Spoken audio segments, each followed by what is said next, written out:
Shalom, bien-aimés dans le Seigneur, nous vous saluons dans le nom précieux et glorieux de notre Seigneur Jésus. Nous sommes dans la joie de pouvoir réellement nous retrouver et pouvoir réellement vous partager avec vous la parole du Seigneur.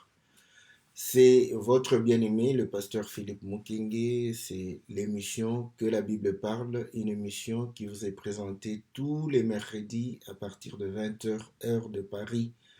Une émission qui répond à vos préoccupations, une émission qui répond à vos questions, une émission qui répond réellement à des questions que nous nous posons et que nous répondons avec la grâce du Seigneur. Donc, nous saluons tous les bien-aimés qui sont en ligne. Nous saluons la sœur Cathy, notre bien-aimé Mauricio. Nous saluons le docteur Maurice Van Foy. Nous saluons le bien-aimé Ange. Nous saluons notre bien-aimé Maya. Et nous saluons le bien-aimé Gabin, notre sœur Bia, la sœur Sylvie. Nous saluons le bien-aimé Jean Didier, Jean-Marie. Nous saluons réellement l'homme de Dieu Maurice Maengele, que le Seigneur vous soit favorable. Nous saluons le bien-aimé euh, euh, le bien, que le Seigneur puisse réellement le bénir. Salutations à la sœur Ornella. Nous saluons réellement la sœur Bibiche. Nous saluons la sœur Elodie, le bien-aimé Lemoussi. Que Dieu vous soit très très favorable. Que Dieu bénisse tout un chacun, que l'Éternel puisse accorder à chacun de nous réellement selon ses besoins, car nous croyons que lorsque nous nous rapprochons du Seigneur, c'est pour que nous puissions recevoir la bénédiction et ainsi nous croyons que ceux qui ont des fardeaux, le Seigneur les décharge afin de pouvoir leur accorder tout ce dont ils ont besoin pour la gloire de son nom. Et nous croyons que Dieu est fidèle à sa parole et que tous ceux qui mettent en premier lieu le royaume des cieux, la main de l'Éternel est toute puissante pour pouvoir réellement leur accorder tout ce dont ils désirent. Et cela est la prière de notre cœur, la prière que nous adressons à Dieu, parce que nous croyons que la parole de Dieu, elle est réellement toute puissante et elle apporte réellement ce dont nous avons besoin. Et ainsi, nous croyons que lorsque vous recevez la parole et que vous vous mettez en prière pour pouvoir demander au Seigneur, comme il a promis, vous allez obtenir afin que votre joie soit parfaite. Que le Seigneur vous soit favorable. Nous saluons le bien-aimé Thierry, et que le Seigneur puisse réellement vous bénir pour votre participation à cette émission. Et nous saluons tous ceux qui sont réellement au Congo. Nous saluons ceux qui sont réellement en Amérique et ceux qui sont en Asie, en Europe, partout dans le monde, les bien-aimés amoureux de la parole. Nous vous saluons dans le nom puissant et glorieux de notre Seigneur Jésus. Comme vous le savez, l'émission Que la Bible parle, c'est une émission qui répond à vos questions. Donc, nous répondons à vos questions. Posez-les, soyez réellement libres de pouvoir réellement poser vos questions. Et nous allons répondre avec la grâce du Seigneur, que la grâce que le Seigneur nous a accordée. Donc voilà, nous essayons de pouvoir réellement répondre à vos questions par rapport à ce que le Seigneur nous accorde. Nous avons aujourd'hui deux questions de notre bien-aimé Lemoussi, n'est-ce pas, qui habite à Metz, qui est un bien-aimé qui a cru à cet évangile. Nous le saluons. Il va poser deux questions pour dire que voilà, Proverbe chapitre 16 au verset 4, il est dit, Dieu a fait toutes choses avec une intention précise, donc avec un but, et même le méchant pour le jour du malheur. Donc il voulait comprendre cette écriture. Et il ajoute que dans Genèse, le Seigneur dit, faisons l'homme à notre image, à notre ressemblance. Il veut savoir pourquoi le Seigneur Dieu utilise faisons l'homme à notre image et à notre ressemblance. Voilà, nous allons répondre à ces deux questions dans la même marche parce que nous allons essayer de répondre à la première question et qui va nous permettre directement aussi de répondre à la deuxième question qui nous a été posée. Donc, bien aimé dans le Seigneur, nous sommes dans la joie de pouvoir réellement communier avec vous, de partager avec vous la parole du Seigneur. Donc, je vais lire l'écriture, n'est-ce pas, dans le livre de Proverbes au chapitre 16 au verset 4. Donc, Proverbe chapitre 16, verset 4, le Seigneur dit, l'Éternel a tout fait pour un but, même le méchant pour le jour du malheur. Donc voilà, nous croyons réellement à la grâce du Seigneur, nous croyons à la bonté de Dieu. Donc Dieu fait toutes choses avec un but. Donc à ce moment, vous allez comprendre que lorsque nous sommes conscients que Dieu fait toutes choses avec un but, c'est tout à fait normal que nous puissions nous poser la question.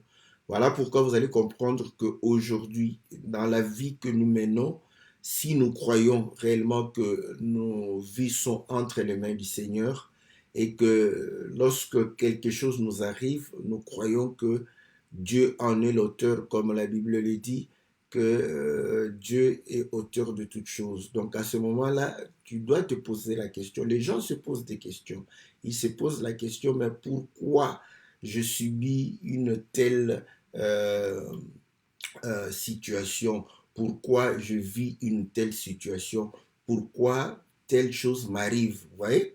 Donc, sachant que Dieu fait chaque chose pour un but, donc vous allez comprendre que à ce moment-là, les choses qui nous arrivent, nous nous posons la question parce que nous ne sommes pas en possession, n'est-ce pas, des objectifs, du but ou de la raison pour laquelle nous vivons une situation.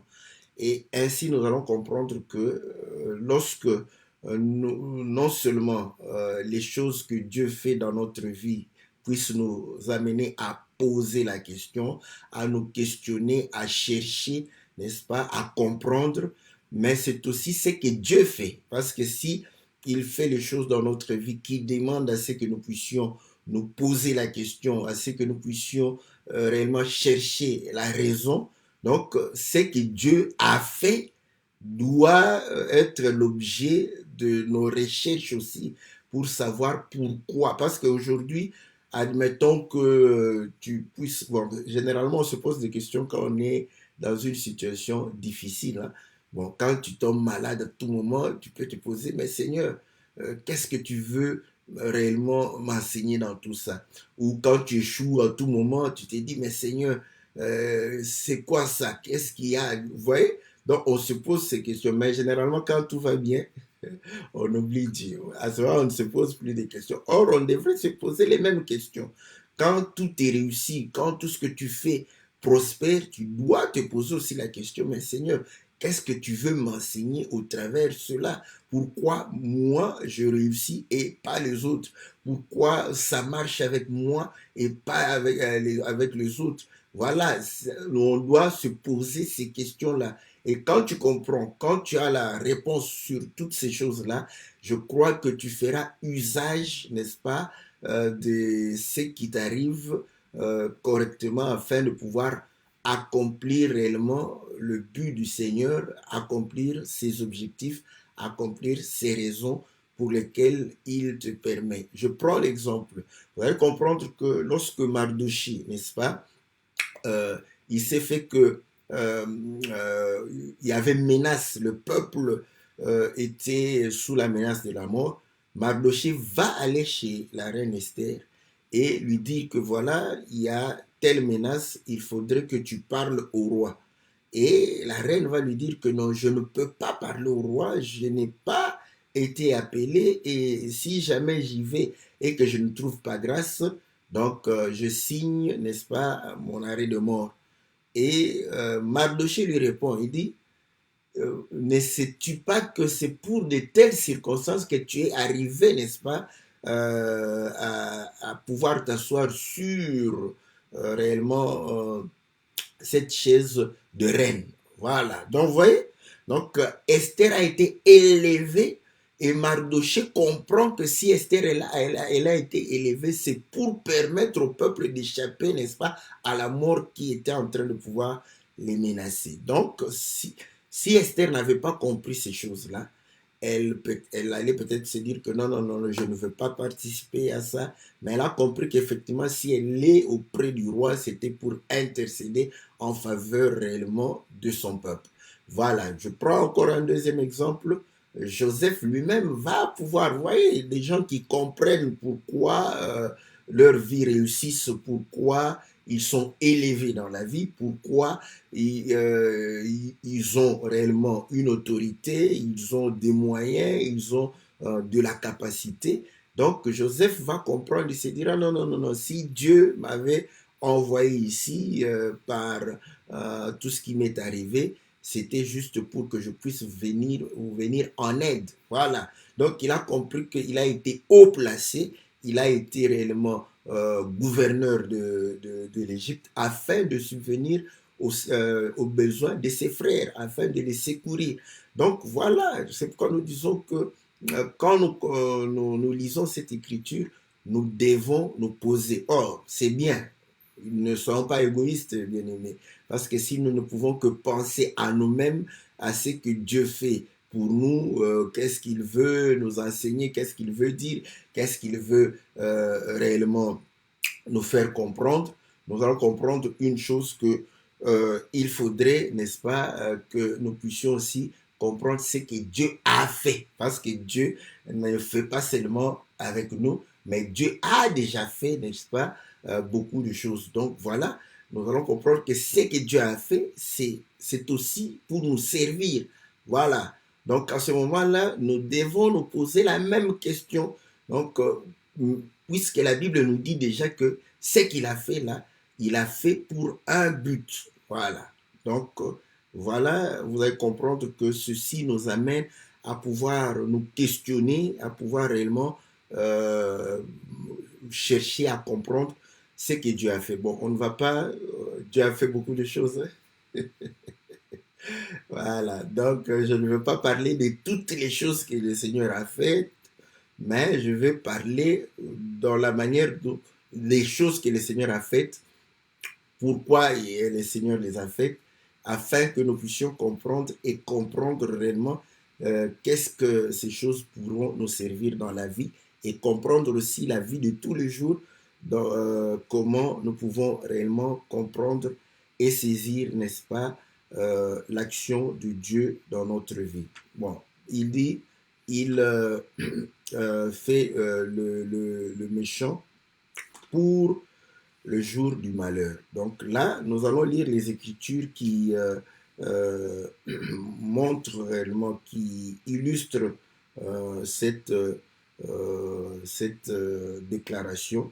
Nous sommes dans le livre de Romains, Romains chapitre 9. Donc le livre de Romains chapitre 9, vous allez comprendre que, voilà, la Bible dit ceci, au verset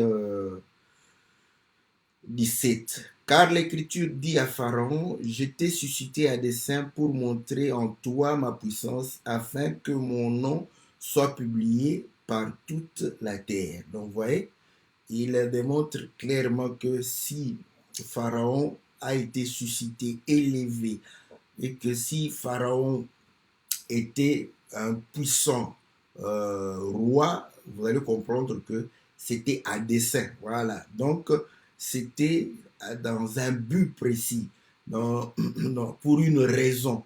Et il donne la raison. Donc, c'était à dessein pour montrer en toi ma puissance, afin que mon nom soit publié par toute la terre. Donc, vous voyez, ce que Dieu fait, Dieu le fait pour un but. Donc, il a même donné même le méchant pour le jour du malheur. Et nous voyons ici, et Pharaon, c'était un méchant. Pourquoi nous allons, Proverbe, n'est-ce pas, chapitre 29 le dit. Vous allez comprendre que Pharaon, c'était un méchant. Ce Pharaon-là. Voilà. Le verset... le verset 2, Proverbe chapitre 29, verset 2, quand les justes se multiplient, le peuple est dans la joie. Quand le méchant domine, le peuple gémit. Voilà, vous allez comprendre que quand le Seigneur a dû parler à Moïse, il dit, je vais descendre, n'est-ce pas, en Égypte, car j'ai vu la souffrance de mon peuple. J'ai vu comment mon peuple est en train de gémir. Donc voilà, quand le peuple est en train de gémir, c'est qu'il y a un méchant qui est en train de pouvoir dominer sur eux. Donc Pharaon, c'était un méchant. Donc vous voyez, ce pharaon-là a été suscité à dessein pour faire quoi? Pour montrer en lui la puissance. Or, il était la plus grande puissance en ce moment-là.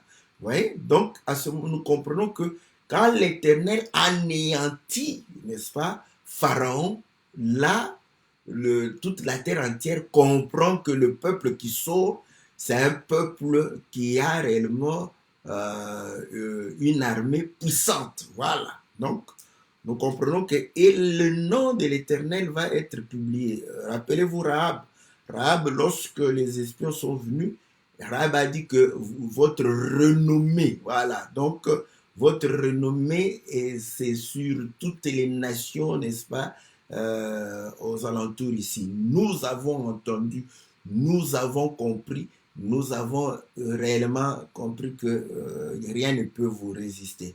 Donc, vous voyez, donc la renommée, n'est-ce pas, du Seigneur s'est répandue. Donc, nous comprenons que le méchant, c'est pour montrer la puissance de Dieu, c'est pour montrer, n'est-ce pas, la gloire de Dieu. Voilà. Donc, vous allez comprendre que le mal, voilà, le mal, Dieu suscite. Voilà pourquoi l'Écriture dit le bien et le mal viennent de l'Éternel.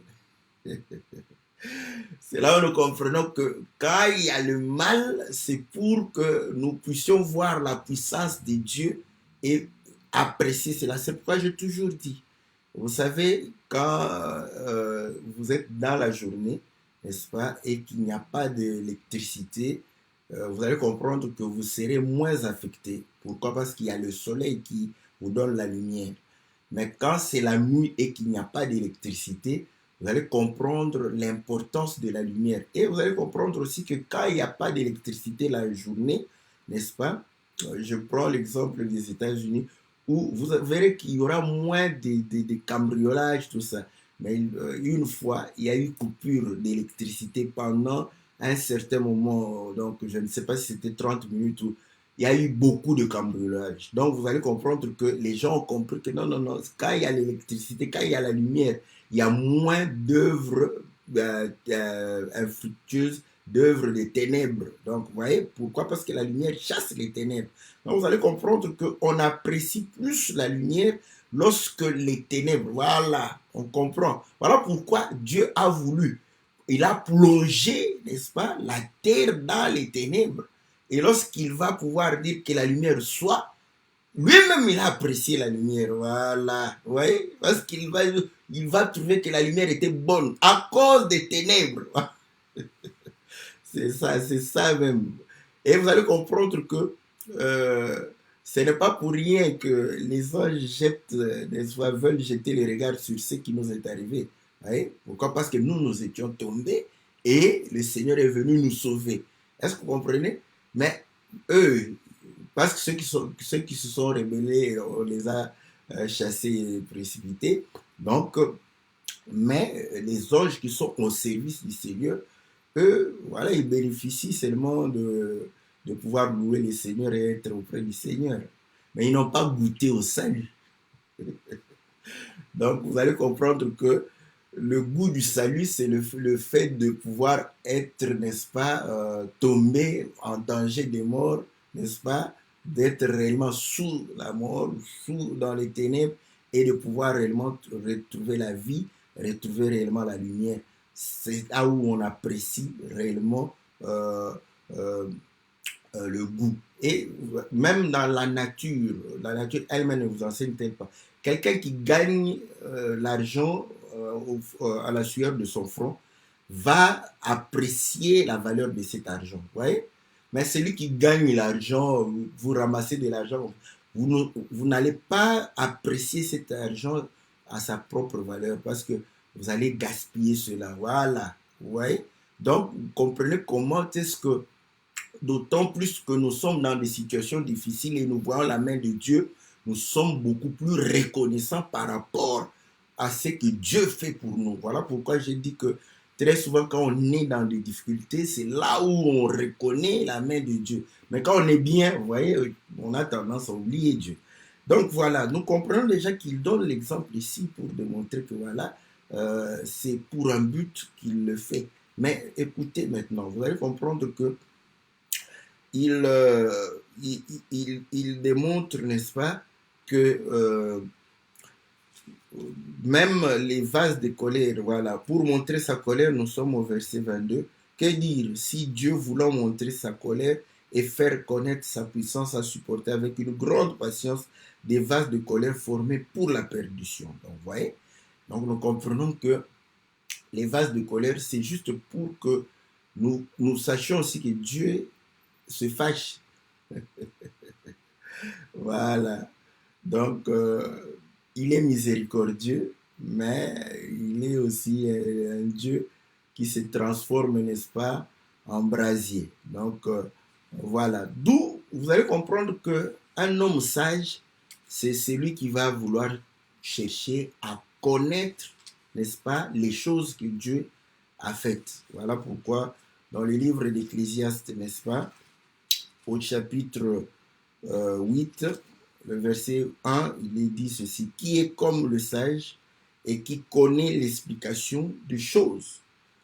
La sagesse d'un homme fait briller son visage et la sévérité de sa face est changée. Donc vous allez comprendre que le sage, c'est celui qui connaît l'explication des choses. Donc, Dieu, quand il fait, même s'il ne dit rien, donc nous comprenons qu'il fait quelque chose pour un but. Donc, en fait, en ayant fait les choses, il a caché le but pour lequel il les a faites. Voilà.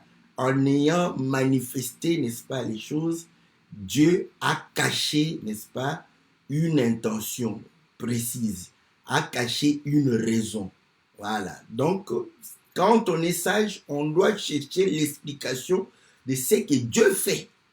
Voilà pourquoi vous allez comprendre que l'évangile que nous prêchons est basé sur ça. Nous cherchons à connaître l'explication de ce que Dieu a fait. C'est pourquoi je veux répondre à la question. Faisons l'homme. Voilà. Donc, nous devons comprendre pourquoi Dieu a fait l'homme. Voilà. Ça, c'est bien. Ça, c'est, voilà pourquoi vous allez comprendre que euh, pour comprendre toutes ces choses, il faut se poser des questions. Parce que parfois les gens se demandent, mais vous, comment vous dites que l'évangile, c'est le pourquoi, le comment, le quand? Oui, parce que la raison des choses, c'est au travers des les réponses qu'on a à des questions qu'on se pose. Maintenant, ce n'est pas nous qui avons commencé cela. Quand le Seigneur est arrivé auprès de Job, vous allez comprendre qu'il va commencer à lui poser des questions. Pourquoi? Pour connaître la raison de ce que le Seigneur a fait. Donc lui-même, Dieu, n'est-ce pas, il a dit, bon voilà, je vais te poser des questions et tu vas m'instruire. Donc vous allez comprendre que il va commencer à poser des questions afin qu'il y ait des réponses. Mais quand il pose la question, il a la réponse. Voilà. Voilà pourquoi Job va dire que non, c'est toi, tu as la réponse, tu connais. Réponds à ces questions. Donc, lorsqu'on répond à ces questions-là, on acquiert la sagesse, n'est-ce pas? Pourquoi on acquiert cette sagesse? Vous allez comprendre que le Seigneur, en faisant les choses, écoutez ce que la Bible dit, n'est-ce pas? Dans le livre de Colossiens, Colossiens chapitre 1, au verset 16. Car en lui ont été créées toutes les choses qui sont dans les cieux et sur la terre, les visibles, les invisibles, trône, dignité, domination, autorité.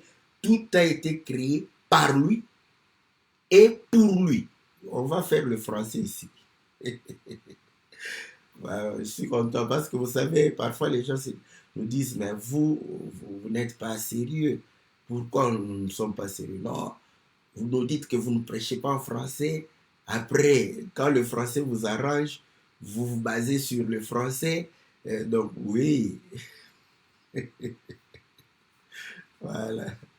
Bon, quand nous disons cela, nous disons ceci d'abord. C'est-à-dire que ce n'est pas au fait le français qui va nous permettre de comprendre ces choses, mais c'est le Seigneur qui a dit que si vous ne comprenez pas d'abord de manière littérale ou de manière naturelle et terrestre les choses, comment vous allez comprendre les choses célestes? Voilà.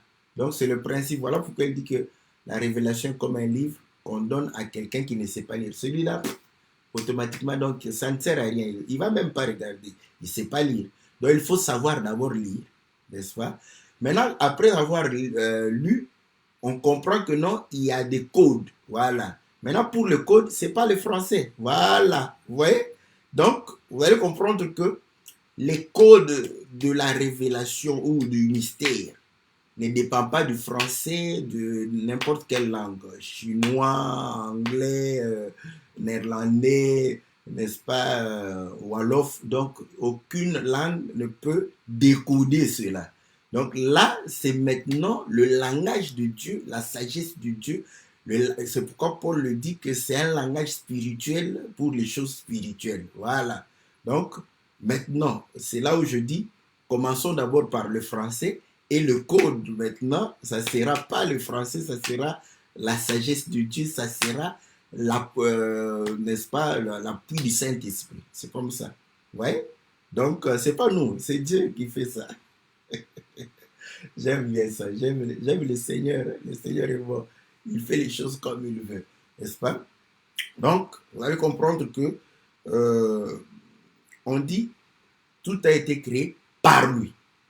Voilà. Donc, nous comprenons que Dieu fait chaque chose pour un but. Oh là là, ça c'est bon. Oui, c'est Dieu qui fait.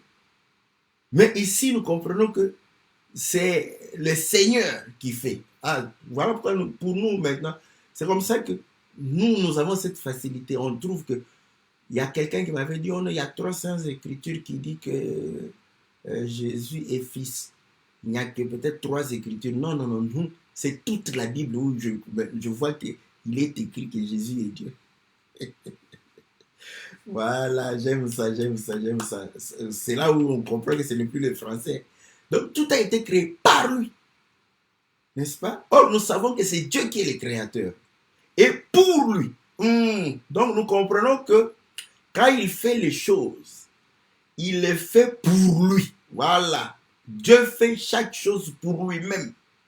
Ça, c'est bon. Donc, vous allez comprendre que maintenant, pour en chercher la raison, il ne faut pas chercher la raison ailleurs. Parce que Dieu ne fait pas les choses pour toi. Moi, je suis désolé. Il ne fait pas pour moi. Malgré que tu vas dire, mais le Seigneur Jésus est mort pour moi. Bon, je ne veux pas, vous savez, quand on commence comme ça, je ne veux pas scandaliser. Quelqu'un va écouter comme ça, oh là là, ça c'est quoi ça c'est le délire. Bon, c'est normal, hein? Même la Bible dit que quand le prophète parle, on trouve que le prophète a le délire. Donc, je ne serai pas le premier à être trouvé que j'ai le délire. Mais je ne veux pas aussi aller dans ce sens-là. Je voudrais respecter les termes qui sont aussi bibliques. Voilà. Donc, vous allez comprendre que Dieu fait chaque chose pour lui-même. Parce qu'il a été dit que tout a été créé par lui et pour lui. Voilà. Pour lui-même. Donc, le but, la raison, c'est lui. Ce n'est pas quelqu'un d'autre. Donc, c'est pour lui. C'est pourquoi vous allez comprendre que quand il donne la puissance, il donne, n'est-ce pas, une grande royauté à Pharaon, c'est pour lui. Oui, c'est pas pour Pharaon. C'était pour lui. Lui-même, il le dit, je l'ai fait pour moi, pour que ma puissance soit manifeste, pour que mon nom soit répandu. Donc, vous voyez, bon, vous voyez, s'il était un homme, on allait dire qu'il est égoïste. Alléluia. Bon, je dis si, s'il était un homme. Parce qu'un homme qui fait tout par lui, pour lui, on va dire, oh, c'est que celui-là, c'est un égoïste. Hein? Donc, mais heureusement qu'il ne l'est pas. Donc, voilà. Donc, à ce moment-là, quand nous cherchons la raison, vous allez comprendre que c'est en lui que nous devons chercher la raison. Ainsi, la vie de tous les jours, pour un enfant de Dieu, il va toujours comprendre que non, non, non, c'est que Dieu veut m'instruire ou s'élever ou se manifester dans ce que je fais, dans ce qui m'arrive, dans ce que je suis en train de pouvoir entreprendre. Voilà. Et nous aussi, comme le Seigneur, vous allez comprendre que nous allons faire les choses par lui et pour lui. Voilà pourquoi nous recommandons nos projets. Nous recommandons tout, nous recommandons. Donc nous voulons faire par lui et pour lui. Et là, vous allez comprendre que lorsque vous avez une vie, ça sera plus facile. Vous allez comprendre que tout ce que vous avez, c'est pour le Seigneur. Facile de pouvoir réellement faire jouir le Seigneur tout ce que tu possèdes. Si tu ne comprends pas ces choses, donc il faudrait qu'on te fasse des formules pour te soutirer l'argent. Pour te... Là, on te dit, voilà, on fait une prière, on va faire une prière. Voilà, venez avec les enveloppes, venez avec les enveloppes. Donc là, tu dois, oh, maintenant, oh là là là, je vais donner. Mais moi, je sais que tout ce que je fais, c'est par lui, parce que c'est lui qui me soutient. Et c'est pour lui. Donc, je comprends qu'il ne faut pas... ce que j'ai, ce n'est pas que si je donne à Dieu qu'il va me donner. Non, non. C'est que quand je donne, je reconnais que je l'ai reçu du Seigneur. Donc, vous voyez? Donc, nous comprenons que la raison des choses, nous ne devons pas la chercher ailleurs. C'est seulement, n'est-ce pas, chez Dieu. Pourquoi? Parce que vous allez comprendre que le livre de Romains, n'est-ce pas, au chapitre 1, va pouvoir démontrer que voilà, tout ce que Dieu a fait, qu'est-ce qu'il a fait? Il a pris, n'est-ce pas, ce qui le concernait, a caché ça. Voilà, c'est ça la raison même de toute chose. Romains chapitre 1, verset 20, la Bible dit, en effet, les perfections invisibles de Dieu, sa puissance éternelle et sa divinité se voient comme à l'œil depuis la création du monde. Quand on les considère dans ses ouvrages, ils sont donc inexcusables. Ouais? Donc vous allez comprendre que quand Dieu créait les choses, le but c'était quoi? C'était de pouvoir se manifester, n'est-ce pas? C'était de pouvoir se manifester au travers ce qu'il était en train de pouvoir créer. C'était de pouvoir réellement se révéler. Mais, vous voyez, il cache ça. Parce que pour qu'il y ait une révélation, il faut qu'il y ait d'abord mystère. Donc, il les cache. Il le fait pour un but. Voilà. Le but, c'était de pouvoir réellement cacher les perfections invisibles, cacher sa divinité et sa puissance dans les choses que nous voyons. Donc, vous allez comprendre que quand vous lisez la Bible, voilà pourquoi chaque écriture, tu dois chercher à voir où sont cachées les perfections de Dieu, où est cachée sa puissance et sa divinité. Voilà. Et lorsque tu as ces choses-là, c'est alors que tu comprendras, tu auras l'explication de ces choses. Et c'est alors que tu deviendras sage. Et quand tu deviens sage, ta sagesse, n'est-ce pas, commence par la crainte de Dieu. Tu vas craindre Dieu et tu comprendras que non, la nature humaine, la nature, n'est-ce pas, charnelle, est une nature qui ne fait pas plaisir à Dieu. Voilà. Tu vas t'en débarrasser parce que tu comprends. Voilà pourquoi vous allez comprendre que celui qui comprend les choses de cette manière, il vit la divinité, la parole, la nature de Dieu facilement, sans problème, parce qu'il comprend, n'est-ce pas, c'est que Dieu. Et il comprendra qu'il est créé à l'image de ce Dieu-là. Voilà. Donc, là, vous allez comprendre pourquoi, lorsque nous prêchons cet évangile, quand nous prenons les Écritures, nous ne cherchons pas à, à lier directement. C'est bon, quand je le dis, hein, ça c'est comme ça que le Seigneur me fait grâce de pouvoir comprendre. Donc, mais même quand un frère lit directement aux hommes, dans ces hommes-là, c'est là où vous allez trouver que Dieu s'est caillé. Sa divinité, ses perfections se retrouvent dans ces hommes-là. Voilà pourquoi moi je me dis que voilà, comme nous les hommes, on ne sait pas si nous pouvons directement croire en nos témoignages, car la Bible dit que tout homme doit être considéré comme un menteur. Voilà. Voilà pourquoi je préfère, n'est-ce pas, lier d'abord l'écriture à Dieu. Parce qu'il s'agit de lui. Il a donné ses paroles. On dit que c'est la parole de Dieu. Donc c'est la parole qui concerne Dieu, qui parle de Dieu. Voilà pourquoi même quand Dieu parle des animaux, nous comprenons qu'il parle de lui-même. Voilà. Quand même Dieu parle des astres, des étoiles, nous comprenons qu'il parle de lui. Voilà, c'est comme ça que nous prêchons cet évangile et vous allez comprendre que à ce moment nous avons plus facilement la lumière des Écritures parce que c'est Christ qui est la lumière, c'est Dieu qui est la lumière, n'est-ce pas? Donc voilà, donc bien aimé dans le Seigneur, nous allons lire, n'est-ce pas, l'écriture, n'est-ce pas, de Genèse, parce que Dieu a fait l'homme. Donc c'est pour un but. C'est pour un but que Dieu a fait l'homme. Lisons, n'est-ce pas, Genèse chapitre 1.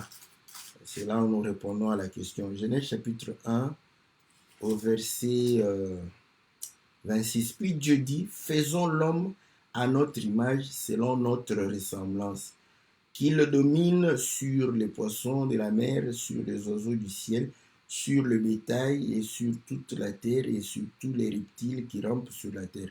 Dieu créa l'homme à son image. Donc, là, non seulement nous devons nous préoccuper du fait que là-bas, il a dit faisons au pluriel, mais lorsque il va créer, ça redevient au singulier. Donc, c'est pour faire un lien entre le pluriel et le singulier. Donc, sinon, on devrait dire, voilà, ils créèrent, n'est-ce pas? Ils créèrent l'homme à leur image et à leur ressemblance. Donc, mais ça redevient au singulier. Donc, il y a une corrélation entre le pluriel et le singulier. Maintenant, comme nous avions dit, en faisant l'homme, Dieu fait chaque chose pour un but. Donc, quand il fait l'homme, il crée l'homme, c'est pour un but. Ce but-là, c'est quoi? C'est lui-même. Parce que nous avons dit que en faisant toutes ces choses, il était en train de pouvoir réellement manifester ses perfections invisibles, n'est-ce pas? Sa divinité, sa puissance. Voilà. Donc, quand il crée l'homme, vous allez comprendre que il va lui donner la domination. Mais qui domine? C'est Dieu qui domine. Il lui donne la supériorité. Qui est supérieur? C'est Dieu. Vous voyez? Donc, on comprend que ce qu'il est, c'est ce qu'il manifeste dans l'homme. Or, comme nous l'avions dit, n'est-ce pas, c'est par lui et pour lui que toutes choses ont été créées. Donc, l'homme a été créé par lui et pour lui. Voilà. Donc, nous comprenons maintenant que c'est lui-même la raison, n'est-ce pas, de l'homme, de l'existence de l'homme. Écoutez maintenant, dans Colossiens chapitre 1 où nous étions, nous revenons.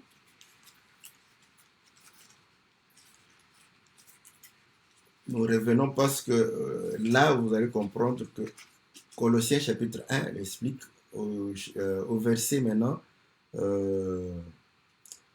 15. Car on dit, il est l'image du Dieu invisible. Voilà. Qui est l'image du Dieu invisible? C'est le Seigneur Jésus. Ouais. Donc, quand Dieu disait créons l'homme à notre image, Donc, il, il parlait pour lui-même. Voilà. Parce que Dieu est esprit. N'oublions pas. Hein? Dieu est esprit. Mais vous allez comprendre que pour que Dieu se manifeste, Dieu porte un corps. Donc quand il crée l'homme, c'est pour montrer aussi que quand il veut se manifester et dominer, il va porter un corps. Voilà. Maintenant, c'est lui qui est l'image, c'est le Seigneur. Parce que c'est par lui et pour lui. Donc, si l'homme a été l'image, c'est pour que le Seigneur puisse manifester la véritable image de Dieu. Voilà, on dit que il est l'image du Dieu invisible, le premier-né de toute la création. Voilà. Car en lui ont été créées toutes les choses qui ont été dans les cieux, qui sont dans les cieux, qui sont sur la terre, les invisibles et les visibles, trône, dignité, domination, autorité, tout a été créé par lui et pour lui. Il est avant toute chose et toute chose subsiste en lui. J'aime ça. Ouais. Vous allez comprendre maintenant, c'est ici où nous expliquons le faisons, n'est-ce pas? Vous allez comprendre que le Seigneur Jésus, la Bible dit qu'il est l'image. Maintenant, il démontre que toutes les choses, voilà, toutes les choses, comme la lumière, la terre, la mer, les cieux, les arbres. Bon, maintenant, les arbres, cite tous les arbres que tu connais, n'est-ce pas? Les animaux, cite tous les animaux que tu connais, les pierres précieuses, les étoiles, tout ce que nous voyons, visible et invisible, se retrouve où? En Christ Jésus. Est-ce que vous voyez? Or, Romains chapitre 1, que nous avions lu là-bas, on dit que toutes ces choses manifestaient quoi? Les perfections invisibles de Dieu. Vous voyez? Donc, nous comprenons que toutes ces choses-là, n'est-ce pas, ont une nature divine. Voilà. Donc, toute cette multitude, n'est-ce pas, subsiste en lui. Voilà. Écoutez, maintenant on dit, il est la tête du corps de l'Église, il est le commencement, le premier-né d'entre les morts, afin d'être en tout le premier. Car, pourquoi toutes ces choses, n'est-ce pas, se retrouvent en lui? Pourquoi toutes ces choses ont été faites par lui et pour lui? Car Dieu a voulu que toute la plénitude habita en lui. Ça c'est bon. Alléluia. Oui, toute la plénitude de Dieu devrait, n'est-ce pas, habiter en lui. Or, vous allez comprendre que certains, n'est-ce pas, aiment faire cette litanie de noms de l'Éternel. Jéhovah Jireh, Jéhovah Rofi, Tchikenu, Sabaoth, vous voyez? Tout ça, hein, tu vois? Jéhovah Jireh, Jéhovah Rofi, Tchikenu, Sabaoth, tout ce que tu vas avoir comme nom, surtout en hébreu, là, ça fait s'est retrouvé en lui. Voilà. Donc, vous allez comprendre que tous ces attributs, n'est-ce pas, vont se retrouver. C'est ça même la plénitude de Dieu.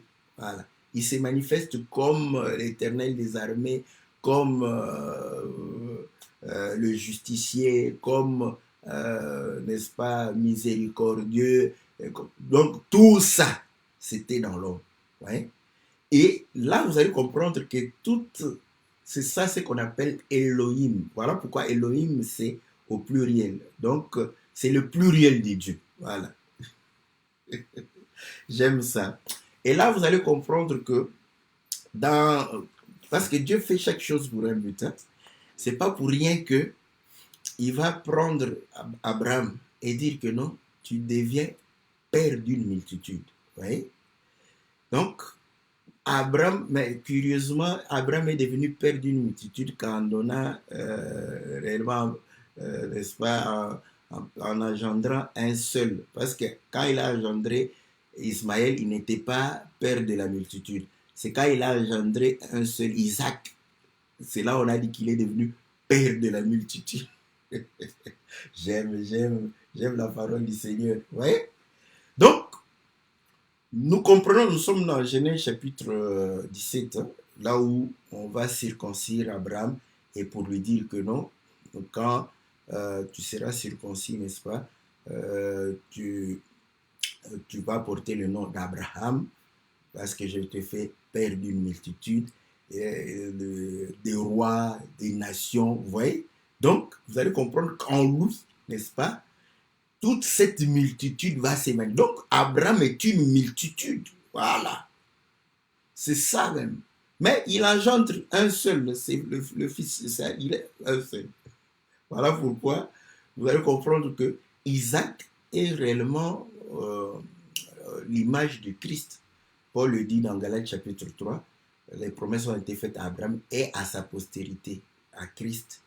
Non pas à toutes les postérités, mais à une seule postérité qui est Christ et Jésus.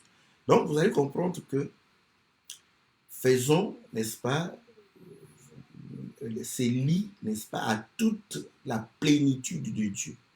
Dans Colossiens chapitre 2, je crois le verset 10, il va reprendre ça, il dit que corporellement, toute la plénitude de Dieu a habité en lui. Voilà pourquoi même la prédication, il le dit, il ne faut pas que cette prédication soit basée sur la philosophie humaine, sur les traditions des hommes, sur les mœurs des hommes, ni sur les rudiments du monde, mais sur Christ. Pourquoi? Parce que toute la plénitude de Dieu, n'est-ce pas, a habité en Christ et Jésus. Donc, tout ce que nous pouvons découvrir de Dieu, tout ce que nous pouvons connaître de Dieu, c'est en Christ et Jésus. Elohim, voilà, le Dieu pluriel, voilà, le Dieu dans sa multitude. Le Dieu, n'est-ce pas, quand il parle en tant qu'Elohim, il parle au pluriel. J'aime ça.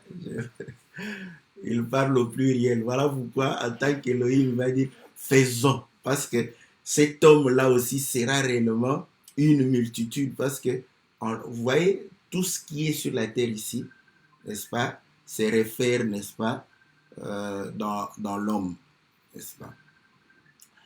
Donc, vous allez comprendre que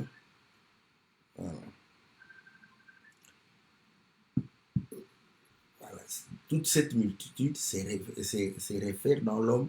Donc, toute la création, vous allez voir que l'homme, l'or parle de l'homme, l'argent parle de l'homme, les habits parlent de l'homme, n'est-ce pas, les fourmis parlent de l'homme, les animaux parlent de l'homme, les végétaux parlent de l'homme, la mer parle de l'homme, tout parle de l'homme. Voilà. C'est comme ça que vous allez comprendre pourquoi il utilise. Donc, quand Dieu vient, n'est-ce pas, dans sa plénitude, il va utiliser le pluriel. Faisons. Voilà. Je crois que c'est par ici que nous allons mettre un point virgule, n'est-ce pas? Et nous osons croire que nous avons répondu, comme nous le disons toujours, nous répondons avec la grâce qui nous a été faite par Dieu. Donc, il y a beaucoup hommes de Dieu et ils parlent aussi de ces choses avec la grâce que Dieu leur a accordée. Voilà. Donc, nous allons nous retrouver, n'est-ce pas, le lundi pour notre émission Louons l'Éternel, où nous traitons des cantiques, et le mercredi, nous répondons à vos questions. Donc, voilà, nous vous prions de pouvoir réellement